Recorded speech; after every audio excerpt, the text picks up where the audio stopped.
gotta tell somebody. This is the best thing I've ever seen. Let's talk about that. You need this. Listen to this. Memorable and exciting. Well, then be less boring. I'm going to tell everyone. Wait here. Mighty remarkable, Big Daddy. Remarkable? Welcome to Remarkable, a podcast for B2B marketers that deconstructs the most iconic moments in film, television, pop culture, and advertising for a single purpose: to give you, the B2B marketer, the same storytelling techniques that the pros use. In each episode, you will learn techniques from Hollywood, Pixar, Marvel, and beyond, from Spielberg's hands to yours, bringing remarkable content ideas to you every single week. I'm Ian Faison, CEO of Caspian Studios. This is Remarkable. This week, talking about B2B marketing lessons from The Hobbit with the help of our special guest, the CMO at ChurnZero, Hunter Montgomery. My dear Frodo, you asked me once if I had told you everything there was to know about my adventures. While I can honestly say I have told you the truth, I may not have told you all of it. Bilbo Baggins. I'm looking for someone to share in an adventure. I can't just go running off into the blue. I am a Baggins of Bag-End. Hunter, how are you? I'm doing well, Ian. How are you doing? I am doing wonderful, excited to chat marketing and ChurnZero and content, and of course, The Hobbit. So why the heck did you pick The Hobbit to talk about today? So, over Christmas, my kids gave me the whole series, The Hobbit, and then the Lord of the Rings series, all the books, right? We've seen the movies. My son and I are kind of in sci-fi. No, it's not sci-fi, but it's a little bit of fantasy. So read The Hobbit, got me excited. I never read it, even as a kid. I never really read any Lord of the Rings. So got me fired up. Then I watched the movie, and then we were talking about sort of like how taking kind of real life, real world things and how it applies to marketing and B2B marketing specifically. And I'm like, I think I can do it. I think I can make some connections there. Yeah, I was going to do a long intro of Ian, son of Jim, Gimli, son of Gloin, but, I didn't. No, I'm a huge Hobbit, Lord of the Rings fan, which makes me sound just as nerdy as I actually am. And so I'm super pumped to get into it today. And J.R.R. Tolkien is the legend. And in fact, you inspired me after our conversation, Hunter, that I'm going to do a newsletter or a Caspian newsletter about Tolkien specifically and The Hobbit. So, anyways, the wheels are already turning. So let's get into it. Tell us about your role as CMO of ChurnZero. So I've been here about 4.5 years, own everything from the branding to, comms and content and obviously demand gen. That's my background, is that demand gen side, how I kind of originally cut my teeth in marketing. But yeah, so ChurnZero, what we call a customer success platform. So really we help customer success teams spot potential churn risks early and then also look for renewal and expansion opportunities much faster. So it's sort of a proactive tool to make your CS team much more proactive in how they manage their book of business and their customers. Meredith, what the heck is The Hobbit? So we're going way back to the 1930s for this one, and there's a lot of myth, a lot of conjecture about J.R.R. Tolkien and The Hobbit. So take this with a tiny grain of salt. That is Meredith O'Neill, our amazing producer extraordinaire. But from what I've looked into, in the 1930s, J.R.R. Tolkien, or John Ronald Reuel Tolkien, it's a long name, was an English and literature professor, and he was in the habit of telling his kids bedtime stories to help them fall asleep. And because of his work, and he was working at the University of Leeds and at Oxford, and his focus there was on Middle English and Old Norse sagas, so very heady old stuff. But some of that made its way into these bedtime stories. So he's already sort of processing this info, making it his own. And then one day, apparently while grading exams, he was just struck with inspiration. And this reminded me of how Rowling came up with Harry Potter. So just like that moment where the lightning strikes. And he flipped over the exam he was grading and he wrote, In a hole in the ground there lived a hobbit. And that's where it started. So at that time, he said he didn't even know what a hobbit was. But he sort of set out to figure out what that was, where it lived. And it took him about 2 years to sort of process all of that and write what would become the book, The Hobbit. So in one source, it also suggested that he had one of his kids write a story when he was trying to figure out, like, what's a hobbit? And he was like, write me a story about a hobbit. And that Tolkien sort of played off of that when he was writing his book. Part of the process of writing The Hobbit was a lot of world building. And so he once said, I wisely started with the maps and made the story fit, which that may or may not have been the truth about his process, but I believe it. There's so many maps in the books if you look back throughout all of his work, and they're all beautifully done. And so there's so much attention to detail. And part of that is like he believed the maps helped with the immersion of the story and the believability of life in Middle-earth. In this world, Tolkien has placed different countries, different races, different languages, and he has given it all a sense, gives the reader a sense of solidity. So, when he's writing the stories, the inspiration came from so many places. Aside from the bedtime stories and the old literature, he also admired William Morris, who translated Beowulf. And it's thought the idea for Smaug came from the dragon in Beowulf, which was interesting. The dwarves may have come from Grimm's fairy tales. And this next part I really love. I guess the hobbits were supposed to be based on Tolkien himself, like enjoying the comforts of home, smoking a pipe. I've always smoked. I sometimes smoke beyond the point when you enjoy it, which is silly, but I do smoke and enjoy it. And as a matter of fact, it's now so tied to writing that I can't write without it. Eating good, simple food. In a twinkling, the table was laid. There was hot soup, cold meats, a blackberry tart, new loaves, slabs of butter, and half a ripe cheese. Good plain food. Not really wanting to leave home. We hobbits are plain, quiet folk. Adventures make one late for dinner. But then I started thinking about the hairy feet, and I was like, is that something that came from him too? That'd be really funny. But the places Bilbo visits were inspired by his travels. He said the Shire was, and take this as you will, because I was like, I don't even know what this means. But he said the Shire was more or less a Warwickshire village of about the period of Queen Victoria's Diamond Jubilee. So it's very specific, but that was in 1897. So I think just like a time passed where things were simpler. But he also served in World War I. He saw action on the Somme, and that sort of influenced his writing too, especially the battle scenes. But all that said, The Hobbit was eventually published in 1937. It sold over 100 million copies worldwide. It's been nominated for the Carnegie Medal and was named the best juvenile book of the year by the New York Herald Tribune. The movie trilogy, The Hobbit, which came out more recently, which included An Unexpected Journey, The Desolation of Smaug, and The Battle of the Five Armies, were released in 2012 through 2014. And overall, The Hobbit is the prequel to The Lord of the Rings, if you've seen the movies, read the books. And a hobbit, as he finally defined it, is an imaginary race of human-like beings who are small, have hairy feet, and live underground. In the lands of Middle-earth, in an area known as the Shire, there was a village named Hobbiton. There, in a hole in the ground, lived a hobbit. Not a nasty, dirty, wet hole, nor a dry, bare, sandy hole. It was a hobbit hole, and that means comfort. And it's about a hobbit named Bilbo Baggins who joins the wizard Gandalf and 12 dwarves on a quest to take back the dwarves' home, Lonely Mountain, and gold from a dragon named Smaug. From my grandfather to my father, this has come to me. They dreamt of the day when the dwarves of Erebor would reclaim their homeland. That's very, very simplified. But Hunter, I'm wondering, you've read the books, you've seen the movies.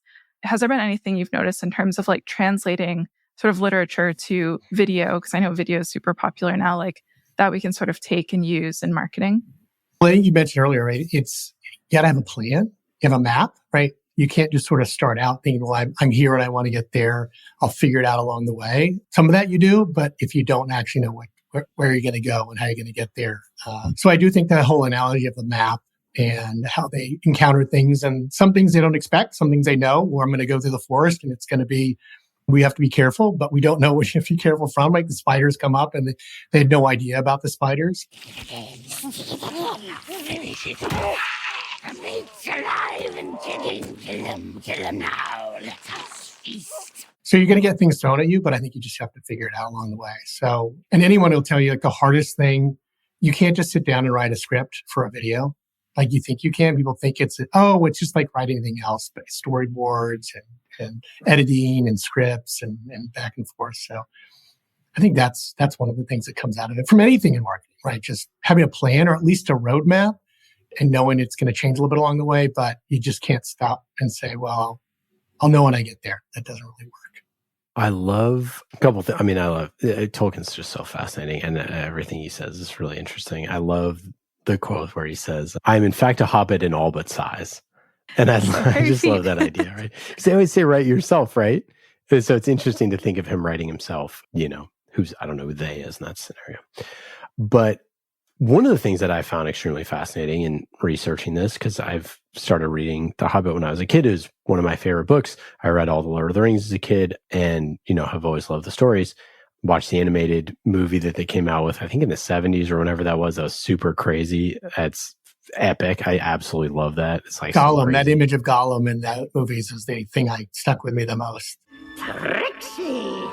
It says he doesn't know the way out, but it knows the way in, my precious. It must know a way out. Oh my goodness! And the song that I think it's the goblins or orcs or whoever it is, they're singing when the out of the frying pan into the fire. They go from in the mountain to now they get surrounded by these orcs and they're sitting up in the trees, and then the eagles eventually save them, and they're singing this song and all this stuff. It's just crazy. It's just so part of my childhood. So I clearly love it. But what's interesting going back and looking at Tolkien specifically and how he created the world and how he wrote it and many of the things that he did, one of the things that I love is that he wrote the quote, "Not all who wander are lost." And I didn't realize Whoa. that. Yeah, no. Pretty cool. That's from The Hobbit. Yeah. So he wrote, "All that is gold does not glitter. Not all who wander are lost. The old that is strong does not wither. Deep roots are not reached by the frost." And it kind of doesn't really mean not all who wander are lost is it's not necessarily it's not like an ode to wanderers, you know what I mean? But, very fitting for this because they go on this quest for a very specific purpose. And as with all storytelling, I really firmly believe that setting your character's sort of intent at the very beginning of I'm setting out to do this, to retrieve the gold from the dragon and win back the homeland. That's what they're setting out to do, right? And they need a burglar, and Gandalf tells them he found a burglar. So I think that it's interesting that he wrote that quote, and it's, you see that quote all the time, and that he freaking wrote it, and he doesn't even get credit for it. But it's so important to, I think, remember sort of the lessons of the journey. It is an unexpected journey, and we're always on an unexpected journey. But as a marketer, you're trying to take your audience on a journey. And most of the time it is unexpected because your solution, your whatever is coming in out of nowhere, right?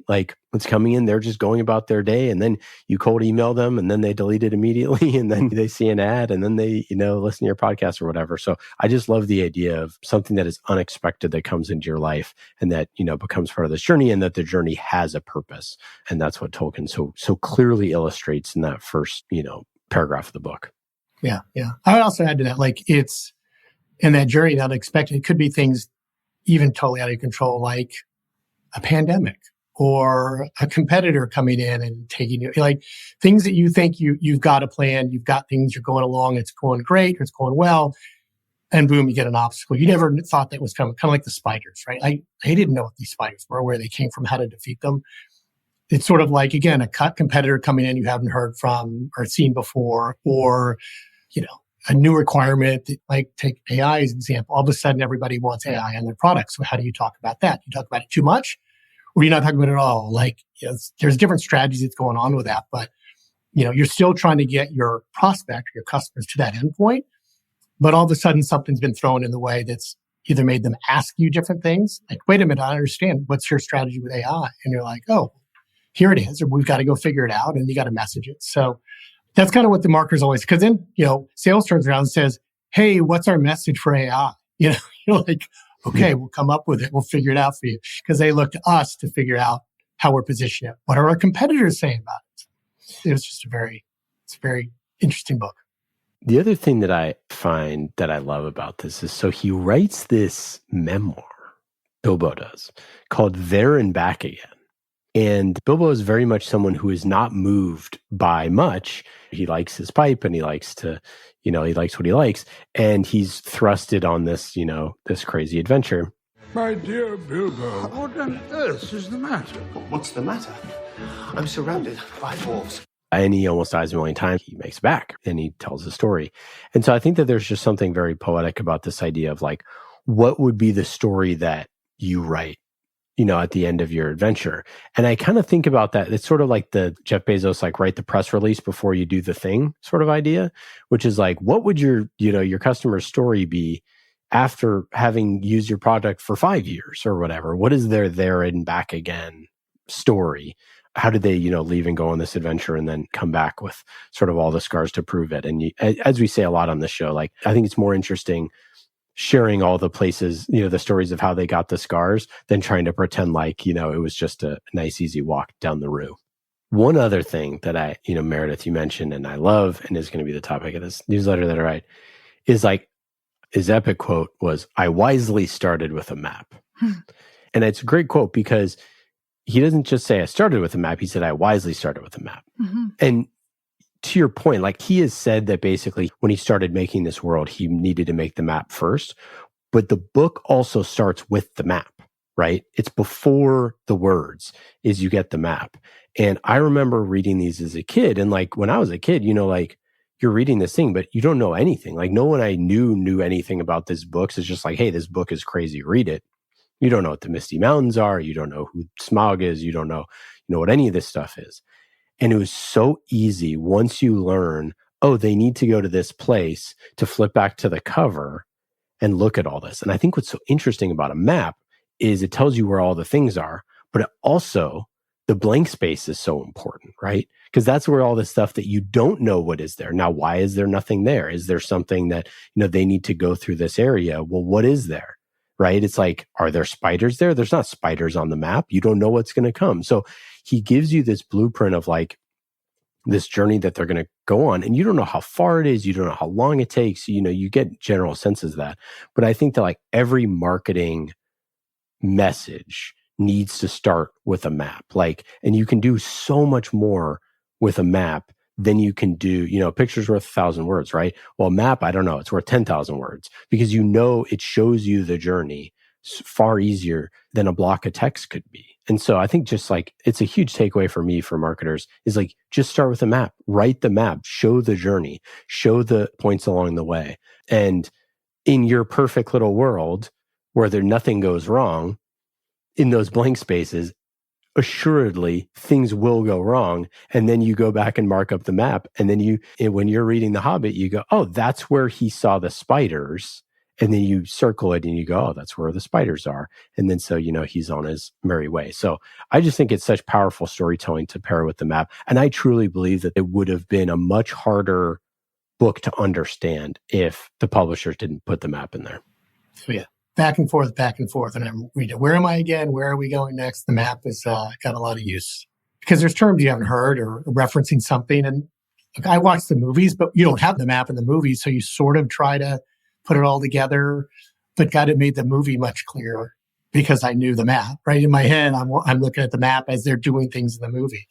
I mean, I find myself reading books when they reference a place in the world or something. Like, I may stop and go get my Google Maps out and go, okay, where is that again? Like, how far everything's gone? Like, now we have the advantage of doing that very quickly. But as you said, it is part of the book. It is not an add-on. It is part of the book. It is the book. Yeah, exactly. That's exactly right. And it's almost inseparable, right? I mean, it is inseparable. When we were writing Murder in HR, our director, Rex, was like, hey, we got to, towards the very end of writing the script.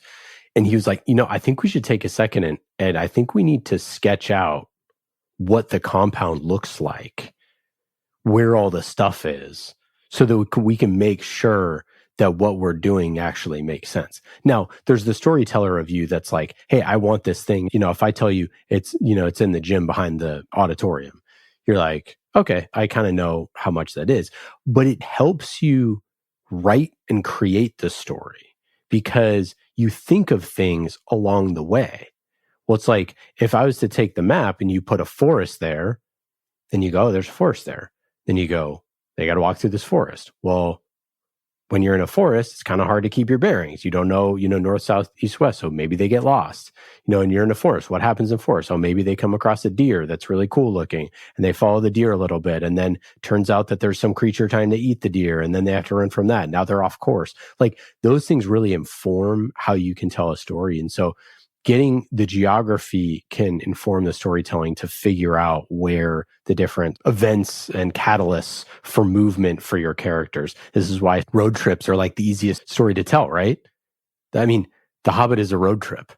They just don't have a car. It's a road trip and then it's a burglary, right? It's a theft, at its core, which is great. I have to say, a million things we could discuss with The Hobbit, but the character of Gollum is amazing. The scene of them where they're doing the riddles inside the mountain is like one of the most like, you're just glued to the book. You're like, I cannot put this down. This is so crazy. What's happening? And then he finds a ring that makes him disappear, which in this magical world, you're like, well, that's pretty cool. There's a ring that makes you disappear. And you think nothing of it. And the idea that is like the foundational element for the entire world, either collapsing or not. And it's carried by, a person. By the way, we didn't talk about this. Hobbits are absolutely tiny. They're extremely small. So Hobbit is like 3 feet tall. A dwarf is 4 feet tall. A goblin, I think, is 5 feet tall. And then a human is like 6 feet tall. So these 3 feet tall, my toddler is 2.5. He's like 2 feet 11 inches. I mean, they're tiny. So the idea that like the entire fate of the world is given to Frodo and he's got this ring around his neck and they're like, well, they won't suspect a hobbit of having the ring. And it's like, that's probably true. He's absolutely tiny. He's the size of a toddler. Well, I mean, I think that was one of the compelling parts of The Hobbit is Bilbo was very unassuming.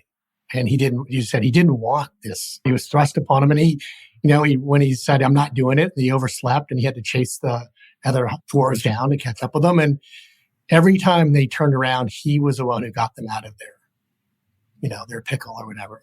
But he didn't want the credit. And he never got the credit. Like in the end, he really never got the credit. I guess that was kind of the beauty of the story because he didn't really care. He just kind of wanted to be successful and he had friends and he was loyal and he is a very compelling character. So good. He's so good. And he's clever and he's fun and he's, a bit stodgy and he's, he likes his stuff and all of his stuff is taken from him, all of his comforts, all the things that he likes. It's just so good. Yeah, and he's content just like, hey, I wrote my story, I did my thing. He ends up being, the oldest hobbit ever. He's like, I forget how many his name days he's at. It's great. Final thing that I would say sort of Ian's marketing lessons from this is a broader beat, is you got to find a mentor who will push you out of your comfort zone. And I use mentor broadly. It doesn't actually have to be someone you know. It could be someone you listen to a podcast. It could be someone who is out in the culture or you follow on Twitter or wherever, or it could be someone that you know personally. But how freaking cool is Gandalf in general? But how cool is Gandalf that he is the one who recognizes with Bilbo, I think there's something unique about you and that I think that you need this push. And it's just special. It's cool. They have a really cool relationship. And it's like one of the great things about this story is that he believes that Bilbo can do it and he's going to be, constantly surprising people. And it's the same thing with Frodo and Lord of the Rings. And like, I just love that. And I think it's just a great part of the story. Yeah. And he supports him in front of other people, right? When he tells the dwarves, trust me on this one. A couple of times he says, well, maybe I was wrong. But, for the most part, he's like, look, this is your burglar. And it takes a while for the dwarves to figure it out. But Gandalf was right, to your point. He was a mentor who got him going. And for our version of this, whatever crazy marketing idea you have, I promise that if you put enough effort into it, it just might work. Right. I'm here for the crazy ideas. All right. What else? Any other B2B marketing takeaways here, Hunter? From the book, I mean, we talked about it, right? It's the journey, it's the map. The other thing, it is back a little bit to Bilbo, and I think we talked about this once before. I know it's not sexy, but Bilbo was all about kind of the blocking and the tackling. Like he just wanted to get it done, and he just did the dirty work, and he didn't really care for them. I mean, he got a little upset or bummed out when he didn't get the credit, but that was okay because the point is getting to the end. and being successful. And that's a lot of what like B2B marketing people have to do. Like we have a lot of systems, we have a lot of data, we have a lot of people's ideas, and now it's even more competitive because there's so much money in B2B, so many tools. Sometimes you just got to get the basic stuff done every day, little by little, and 2 months, 3 months, 6 months, a year later, you're where you needed to be. And I think people sometimes lose track of that. They want the big and the brash. You gotta go big. Sometimes you gotta take big risk and be creative. And I totally believe you have to do that. And when people zig, you gotta zag. But a lot of other times you just gotta get it done. And so I think Bilbo was one who did that. So I like that about him. He's just grind it out, be creative and be smart. Yeah, I'll add a bonus here of our guy, J.R.R. Tolkien, is, the wise person once said, we're standing on the shoulders of giants.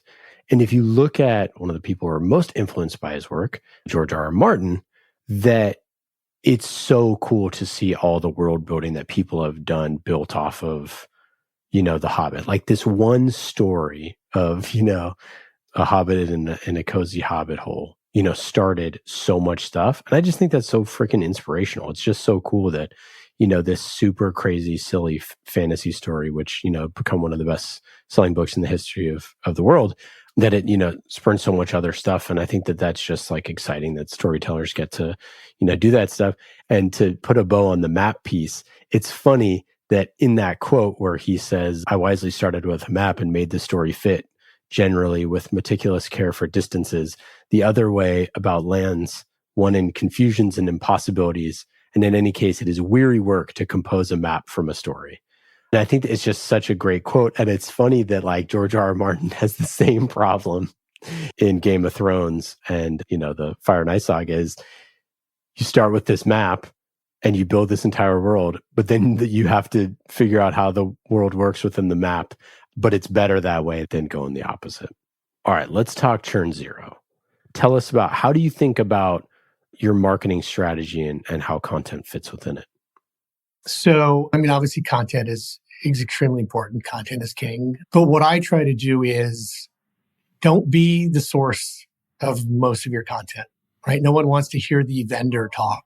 They really don't. You have to have some, right? You have a blog and you want to be a thought leader with your certain folks, but find other sources. If it's partners, we've done, where it'll be our 4th year, we do a CS leadership study, a survey, right? We brought in partners, 6 Sense, Gong, HubSpot, SaaStr, right? Say, hey, do you want to be part of this study? We'll give you the data. You can see what's going on. And, we had 1,300 people reply to the survey last year. So that's where it's not us. It's a survey of where your peers are, right? You can bring it to this. So things like that. Obviously bringing people for webinars. So it's finding partners, could be vendors, could be thought leaders, bringing them in, have them talk, have them validate customers. Customers are great for content, right? We have a community, so you hear from them on that, but don't be the source, right? Just try to find other places, other people to tell your story because they can do it better. And it is more legitimate in the eyes of the buyer in many ways. Fantastic. I love this lesson. This is like one of my favorite lessons is just getting other people to collaborate, finding people to collaborate. I say, there's co-marketing, but I think there's co-creating, co-creating content with your ideal customers and prospects is so important. Because, we always try to figure out like, what do they want to hear from? Like, why don't we just go make it with them?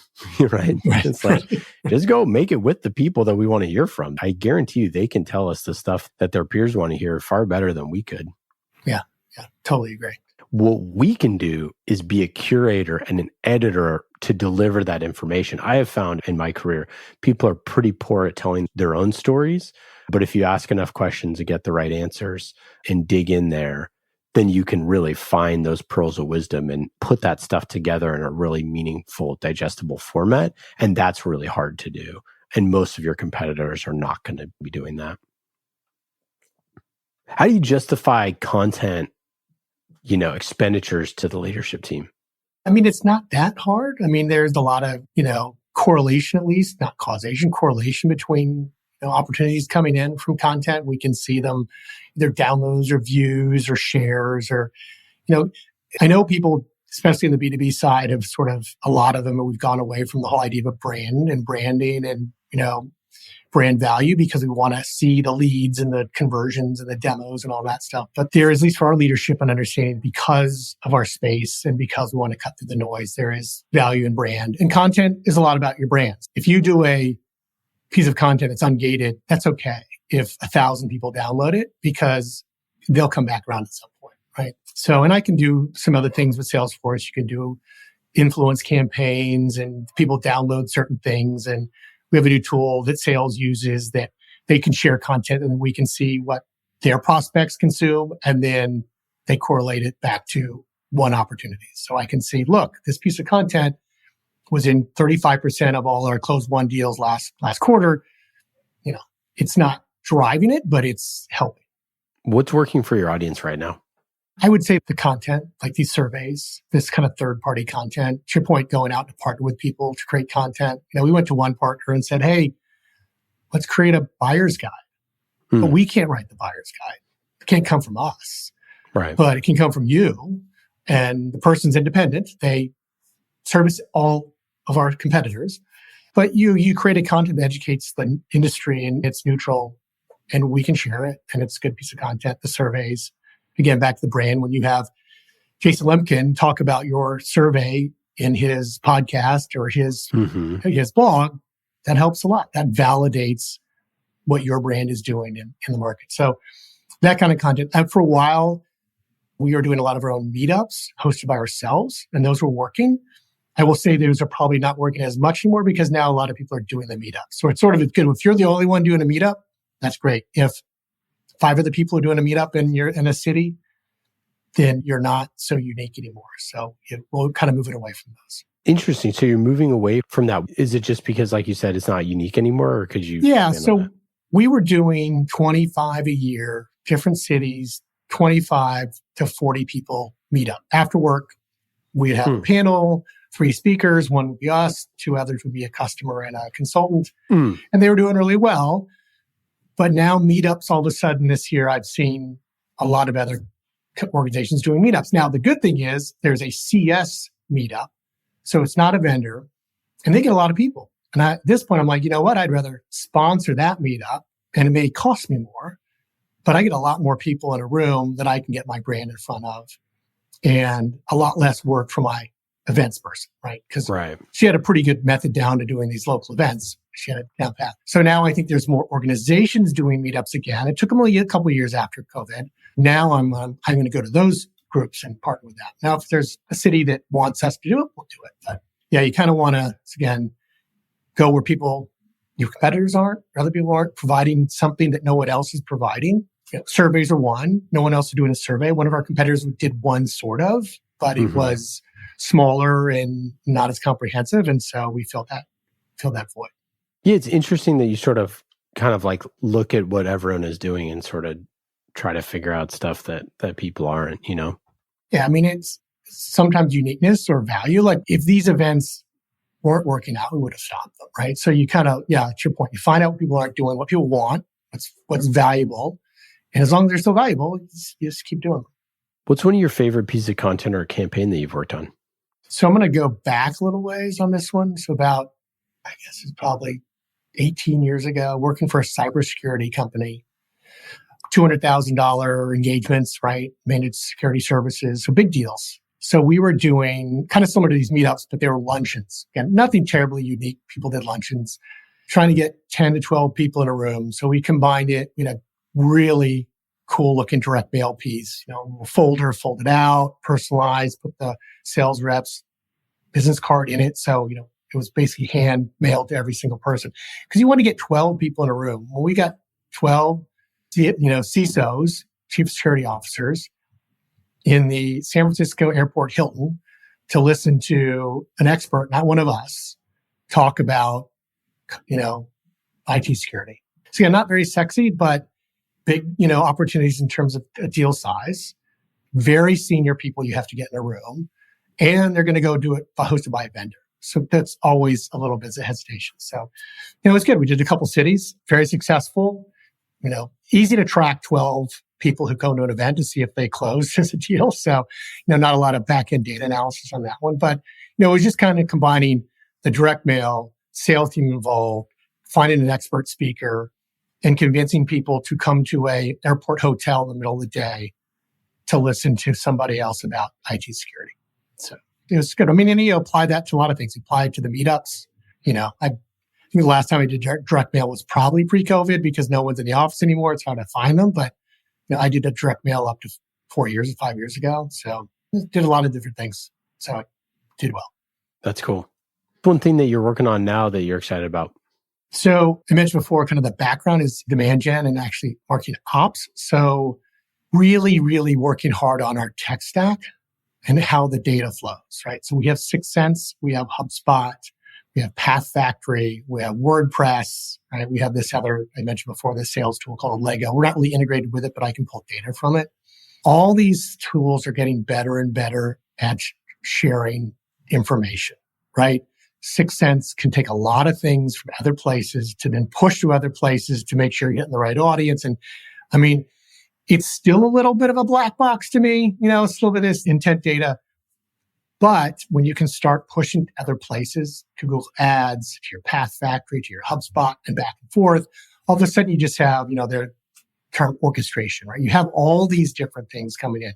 Got a lot of work to do. I mean, it's still not where we want it to be, but they also are forming better partnerships with each other, right? So Path Factory and 6 Sense have a relationship. So I don't have to worry about how that data goes back and forth. They're figuring it out for me. So I'm still kind of the tech stack and the data flow and just getting better at identifying the prospects, because that line between sales and marketing, I know it's kind of gotten blurry, but it's even blurrier now of, okay, I think this person's ready to be talked to.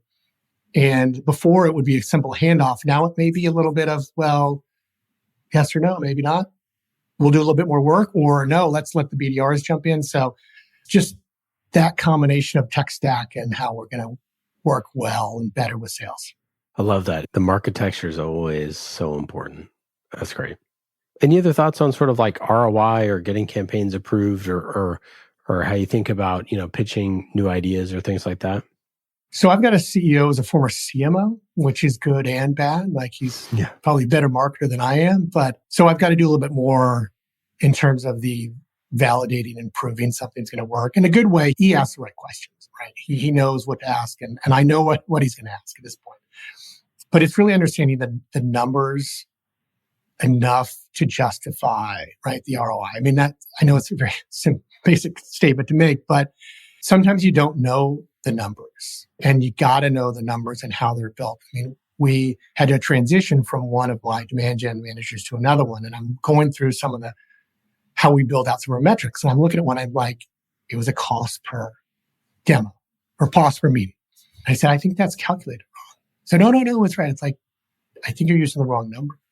And he was. It wasn't, it was an honest mistake. He's using the number it was easy to get versus the number that was right. And it wasn't a profound change in how we did things. But, you're back to, if I had gone and said, hey, our cost per meeting is this, but our ACV is this, so it's a positive ROI, and it wasn't, then you lose credibility too. So it's just understanding the numbers.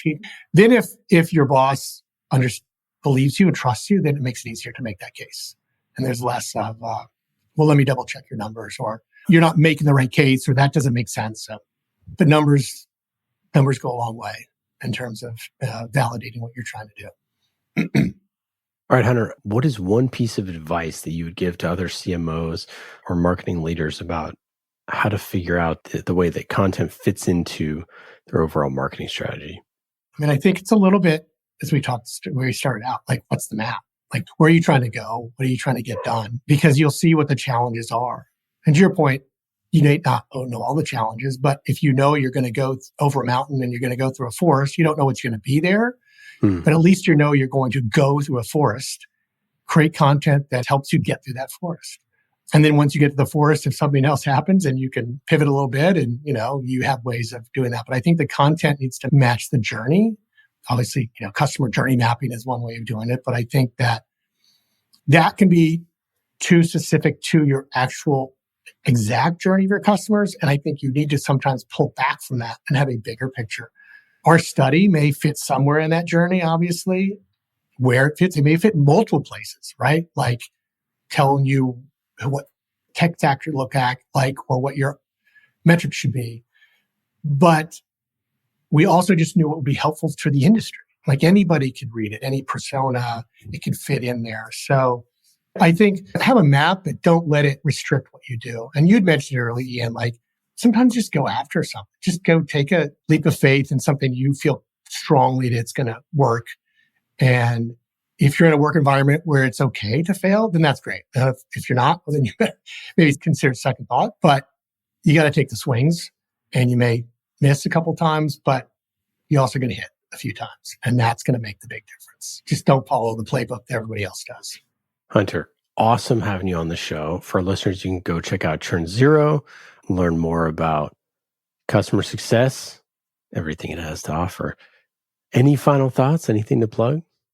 No, just I love talking. I guess I'll plug The Hobbit. If you haven't read The Hobbit in a while or never read it, go read it and then watch the movie. It'll be even more enjoyable. But, I really appreciate the conversation today. I enjoyed it a lot. Yeah, likewise. Thanks so much for wanting to do The Hobbit. It's a bucket list one for us. All right, cool. Thank you.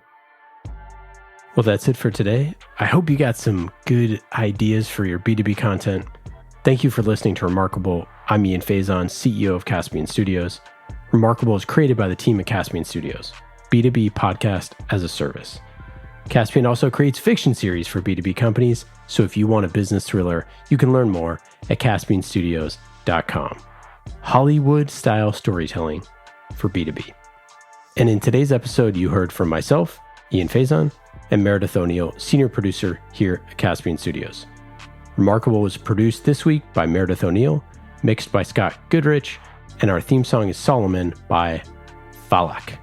Be remarkable and rise above the noise.